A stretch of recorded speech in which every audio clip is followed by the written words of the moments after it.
राजस्थान में इन दिनों हनुमान बेनीवाल के बयानों की बहार है। जिस तरह की वो बातें कर रहे हैं, जिस तरह के वो दावे कर रहे हैं, उसके बाद ये देखना दिलचस्प होगा कि आखिर आगे आने वाले उपचुनाव में उनका कितना कुछ असर दिखाई देता है। तो आज के इस एपिसोड में उस उपचुनाव, आगे आने वाले उपचुनावों के थोड़े से आंकड़े, उन आंकड़ों के साथ ये कोशिश करेंगे कि हनुमान बेनीवाल फैक्टर कितना काम करेगा। अगर कांग्रेस और आरएलपी गठबंधन नहीं होता है तो क्या कुछ स्थिति रहेगी। साथ ही जो लोकसभा के चुनाव हुए हैं उसमें कितना कुछ हनुमान बेनीवाल का असर रहा, यह भी थोड़ा सा टटोलने की कोशिश करते हैं। क्योंकि जो वो बयान दे रहे हैं उसमें उन्होंने सबसे बड़ी बात यही कही है कि जो कांग्रेस की जो सफलता मिली है इस लोकसभा चुनाव में, वो मेरी बदौलत मिली है। पिछली बार मैं भाजपा के साथ था तो उनको 25 से 25 मिल गई, इस बार मैं कांग्रेस के साथ हूं तो उनके इससे भी अच्छी खासी सफलता आ गई। और साथ ही वो यह भी कहते हैं कि अगर कांग्रेस को इसमें कोई गलतफहमी हो तो 2-3 सीटों पर वो इस्तीफा देकर चुनाव लड़ ले, मेरी सीट पर मैं इस्तीफा देकर चुनाव लड़ लेता हूँ, परिणाम पता चल जाएंगे। तो ये जो राजनीतिक बयानबाजी हो रही है, इससे बड़े हमले वो इस गठबंधन पर करते दिखाई दे रहे हैं। साथ ही वो तो यह भी कह रहे हैं कि सचिन पायलट को मैंने बुलाया था, नहीं आए, कोई बात नहीं, अगर वो आते तो भी 1000-2000 का में ज़्यादा जीतता, नहीं तो उससे कम जीतता, इससे ज़्यादा सचिन पायलट का असर वो नकारते नजर आए।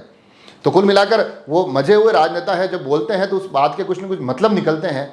तो कहीं इसके मतलब यह तो नहीं निकल रहा कि वो गठबंधन आगे आने वाले चुनाव में नहीं देखा जाएगा, उपचुनाव में, तो उसका असर क्या पड़ेगा ये देखना दिलचस्प होगा।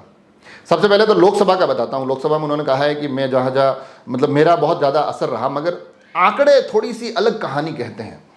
आंकड़े ये बताते हैं कि हनुमान बेनीवाल नागौर के बाद, क्योंकि वहाँ से वो चुनाव लड़ रहे थे, नागौर के बाद वो पाली प्रचार के लिए गए, जालोर जहाँ से वैभव गहलोत चुनाव लड़ रहे थे वहाँ प्रचार के लिए गए, मेवाड़ में, चित्तौड़ भी प्रचार में आए थे, जोधपुर में वो प्रचार करते दिखाई दिए, और उसके साथ साथ बीकानेर का भी जिक्र आता है। मगर कमाल की बात यह है कि 5 ही सीटें भारतीय जनता पार्टी के खाते में गई है। कांग्रेस इन सभी सीटों पर हारी है।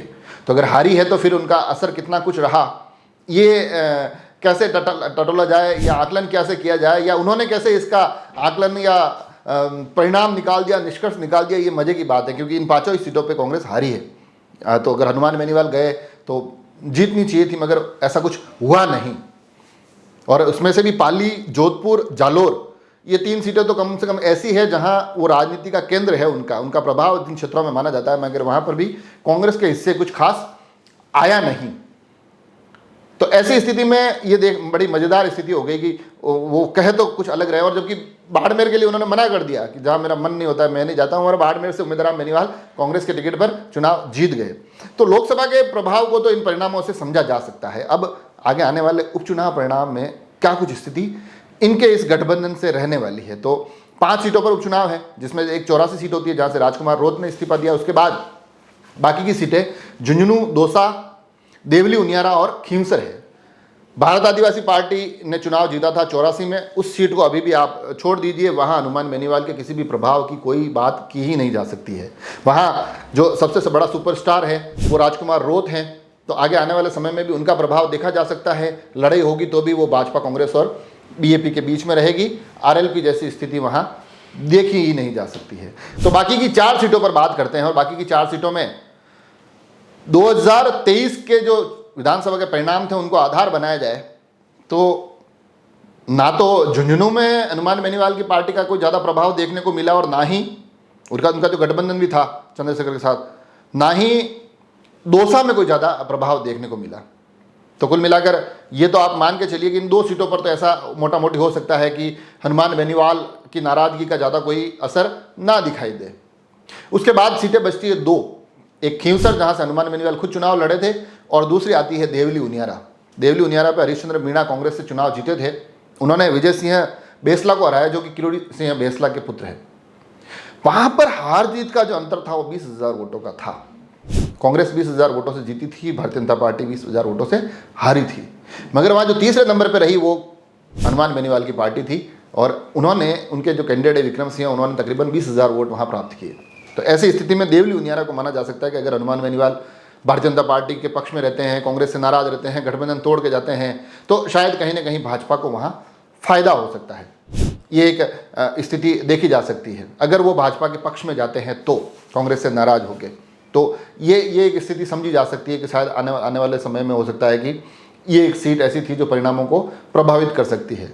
हालांकि उसमें भी वहाँ तय नहीं है कि कांग्रेस ये जो आरएलपी के जो वोट है, अगर आरएलपी नहीं लड़ती है तो सारे भाजपा को ही जाएंगे। वो हो सकता है कांग्रेस की जीत का मार्जिन और भी बढ़ा दे, यह भी संभव है। मगर सबसे रोचक स्थिति अगर कहीं रहेगी, अगर गठबंधन नहीं रहेगा तो वो खींवसर ही रहेगी। और उसका कारण ये होता है कि जो विधानसभा का चुनाव हुआ उसमें खींवसर से हनुमान बेनीवाल मात्र 2000 वोटों से चुनाव जीते, और वो भी तब जब वहां से कुछ निर्दलीय भी लड़ रहे थे, जो माना जाता है कि भारतीय जनता पार्टी का कोर वोट बैंक है, वो अच्छे खासे वोट लेकर गए। तो ऐसी स्थिति में अगर इस बार गठबंधन हो जाता है तो शायद आरएलपी के लिए स्थिति थोड़ी आसान हो जाएगी। अगर नहीं होता है तो आपको ये आंकड़ा याद रखना पड़ेगा कि कांग्रेस ने 2023 के विधानसभा चुनाव में 27,000 वोट वहां से प्राप्त किए। तो अगर स्थिति पुनः त्रिकोणीय बनती है आरएलपी, भाजपा और कांग्रेस के बीच की, तो फिर वहां पर परिणाम किसी के भी पाले में जा सकते हैं। हनुमान बेनीवाल के लिए फिर राह इतनी आसान नहीं रहेगी, क्योंकि आप ये तथ्य ध्यान रखें कि हनुमान बेनीवाल स्वयं चुनाव वहां से नहीं लड़ने वाले हैं।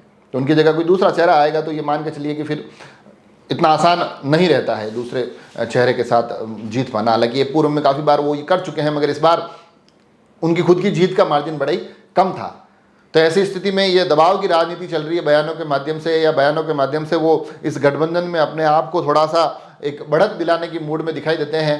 ये आगे आने वाले समय में पता चलेगा, मगर हाल फिलहाल की जो वास्तविकता है धरातल पर आंकड़ों में देखें तो कांग्रेस को हो सकता है हनुमान बेनीवाल की देवली उनियारा में आवश्यकता पड़े, मगर गठबंधन की आवश्यकता हनुमान बेनीवाल को भी खींवसर में पड़ती दिखाई दे रही है। हालांकि अब आने वाले समय में पता चलेगा, क्योंकि वो सारे मुख्य चुनाव थे। अब उपचुनाव में सरकार भाजपा की बन चुकी है, भाजपा अपना दमखम अलग तरीके से लगाती हुई दिखाई देगी, तो मार्जिन कहाँ कुछ जाकर ठहरते हैं। मगर हनुमान बेनीवाल के इन रोचक राजनीति के दौर में, इन बयानों के दौर में राजस्थान की राजनीति की गर्माहट बड़ी बरकरार बनी हुई है, और अगर वो इसी तरह से बयान देते रहे, इसी प्रकार से मुखर होकर अपनी बातें रखते रहें, तो ये मानिए कि आगे आने वाले उपचुनाव भी बड़े मज़ेदार हो जाएंगे, बड़े दिलचस्प हो जाएंगे, जिनको देखने का एक अलग ही आनंद आएगा। हम भी कोशिश करेंगे कि उससे जुड़े हुए कुछ और भी आंकड़े आप तक लेकर आए।